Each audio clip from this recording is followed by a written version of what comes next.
पूरव की उस रात सुहाग रात थी, लेकिन जब वो अपनी दुल्हन का घूंघट उठाता है तो उसे अपनी दुल्हन के चेहरे में एक मरी हुई लड़की का चेहरा नजर आता है। ये देखकर पूरव अंदर से हिल जाता है। फिर उसे वो कांड याद आता है जो उसने अपने दोस्तों के साथ मिलकर जाने अनजाने में कर दिया था। तो आखिर ऐसा क्या कांड कर दिया था पूरव ने जो कि उसे अपनी दुल्हन के चेहरे में मरी हुई लड़की दिखाई देने लगी थी? तो ये सब जानने के लिए हमें पूरव के पिछले कुछ दिनों में जाना पड़ेगा। ये कहानी है पूरव की, जो कि अपने दोस्तों के साथ मिलकर हमेशा ट्रैवल करता रहता। उसके पिता रईस थे, इसलिए पैसों की तो कोई कमी थी ही नहीं। वो 3 दोस्त थे, संजू, वरुण और खुद पूरव।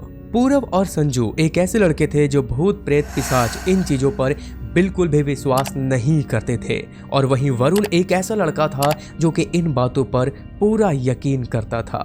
अब जैसा कि मैंने आपको बताया कि वो बहुत ही ज़्यादा ट्रैवल करते रहते थे, इसलिए उनका यहाँ वहाँ आना जाना लगा ही रहता था। और पूरव की शादी तो फिक्स हो चुकी थी, जिसकी शादी बहुत ही नज़दीक थी। और अगर आप गांव एरिया साइड के रहने वाले हैं तो शायद आपको ये बात पता होगी कि जिनकी शादी बहुत ही नज़दीक होती है तो उन्हें बाहर आना जाना थोड़ा बहुत ही दिया जाता है, इनफैक्ट नहीं दिया जाता।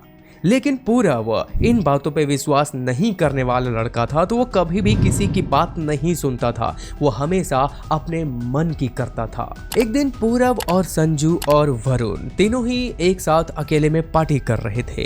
तो पार्टी करते करते बातों ही बातों में ये बात होती है कि क्या सच में भूत प्रेत जैसी चीजें एग्जिस्ट करती हैं? क्या सच में लोग मरने के बाद भूत बन जाते हैं? तो इस बात पर वरुण कहता है, हाँ बिल्कुल होते हैं, और इसीलिए तो शायद लोग रात के समय में शमशान घाट जाना सही नहीं समझते। लेकिन इस बात पर संजू और पूरव हंसते हुए कहते हैं अरे भाई ऐसा कुछ भी नहीं होता है, ये सब लोगों के मन का डर होता है और असल में ऐसा कुछ होता ही नहीं है। फिर इस बात को लेकर संजू और पूरव और एक साइड वरुण, इन तीनों में ही बहस छिड़ जाती है। वरुण का कहना था कि भूत प्रेत चुड़ैल जैसी चीजें एग्जिस्ट करती हैं, लेकिन संजू और पूरव इस बात को मानने के लिए तैयार ही नहीं थे। फिर इसलिए संजू और पूरव दोनों ने मिलकर ये प्लान बनाया कि वो अगली रात ही एक सबसे बड़े शमशान घाट में जाएंगे और एक रात बिताएंगे। ये सुनकर वरुण डर जाता है और वो मना कर देता है और कहता है कि मैं साथ नहीं चलूंगा। लेकिन संजू और पूरव अपनी जिद पर थे, लेकिन वरुण बार बार मना करता है। फिर किसी भी तरीके से संजू और पूरव ने वरुण को मना ही लिया। फिर अगली रात होने से पहले शाम को ही तीनों ही दोस्त एक ही गाड़ी पर सवार होकर शमशान घाट की ओर निकल जाते हैं। वे जिस शमशान घाट की ओर जा रहे थे वो सबसे बड़ा और डरावना शमशान घाट था। रास्ते में उन्हें जाते जाते काफी अंधेरा हो जाता है। बीच रास्ते में अचानक से उनकी गाड़ी का एक टायर पंक्चर हो जाता है। यह देखकर वरुण डरते हुए कहता है, देखा मैंने कहा था ना कि हमें वहां पे नहीं जाना चाहिए, चलो वापस चलते हैं। लेकिन संजू और पूरव भला कहाँ मानने वाले थे। उनकी गाड़ी में एक एक्स्ट्रा टायर किस लिए पड़ा हुआ था? वो एक्स्ट्रा टायर उठाकर लगाते हैं और फिर अपने सफर पर निकल जाते हैं। काफी लंबा सफर तय करने के बाद वो उस शमशान घाट में पहुंचते हैं जो वहां का सबसे बड़ा और सबसे डरावना शमशान घाट था।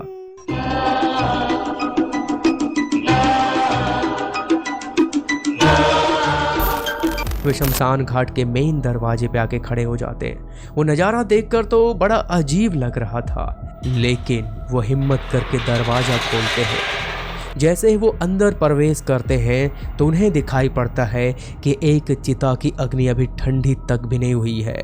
मतलब कि शायद उसी दिन किसी की चिता जलाई गई होगी, वो अभी भी ठंडी नहीं हुई थी। मैं सच बताऊं तो वो शमशान घाट उस समय बहुत ही ज़्यादा खौफनाक दिख रहा था। और अब रात के तकरीबन 12 बज रहे थे कि तभी अचानक से पूरव को प्यास लग जाती है।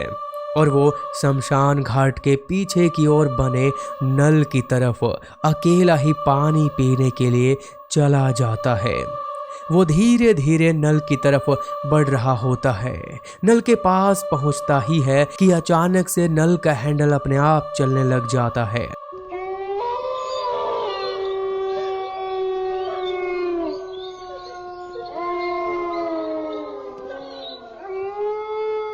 ये देखकर पूरब की प्यास तो मर ही जाती है, लेकिन साथ ही उसके पैरों तले से जमीन भी खिसक जाती है।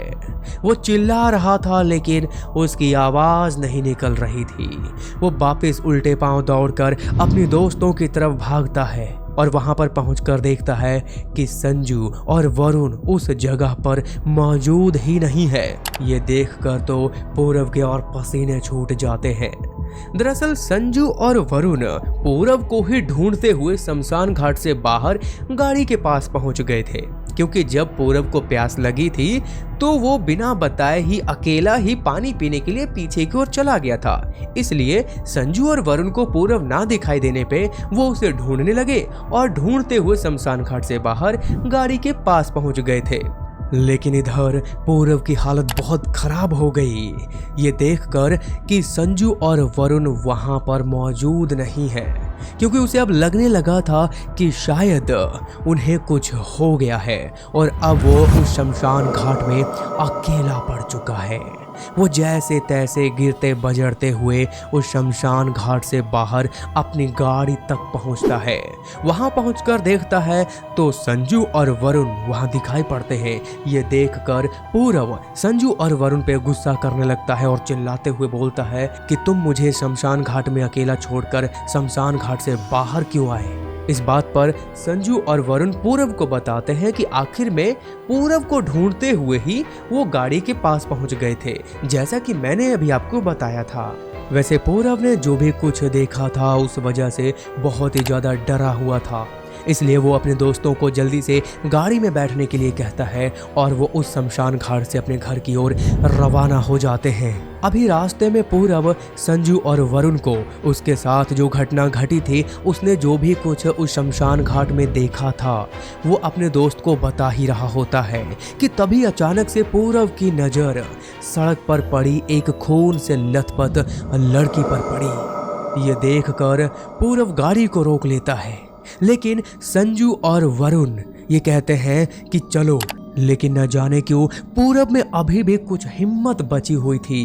वो हिम्मत करके गाड़ी से उतरकर उस लड़की के पास जाने की कोशिश करता है। हालांकि वो काफ़ी डरा हुआ था, क्योंकि उसके साथ उस शमशान घाट में एक पैरानॉर्मल एक्टिविटी पहले ही हो चुकी थी। अब पूरब उस लड़की के काफ़ी करीब जा चुका था। वो लड़की मानो जैसे पूरब को ही घूरे जा रही हो और उससे कुछ कहना चाह रही हो, लेकिन वो कुछ कह नहीं पा रही थी। और इधर पूरब भी उस लड़की को एकटक से निहारे जा रहा था, लेकिन पूरब में अभी इतनी हिम्मत नहीं बची थी कि उस लड़की के करीब जा सके।